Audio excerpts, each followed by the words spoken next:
Coffee হাউসের সেই আড্ডাটা আর নেই, আজ আর নেই। কোথায় হারিয়ে গেল সোনালি বিকেলগুলো সেই আজ আর নেই।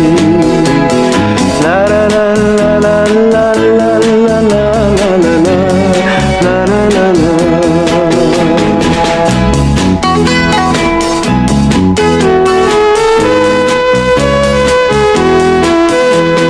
নিখিলেশ প্যারিসে, মইদুল ঢাকাতে, নেই তারা আজ কোনো খবরে। গ্র্যান্ডের গিটারিস্ট গোয়ানিজ ডিসুজা ঘুমিয়ে আছে যে আজ কবরে।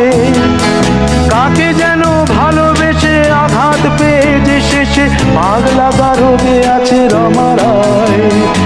অমলটা ধুকছে দুরন্ত ক্যান্সারে, জীবন করেনি তাকে ক্ষমা। কফি হাউসের সেই আড্ডাটা আর নেই, আজ আর নেই। কোথায় হারিয়ে গেল সোনালি বিকেল।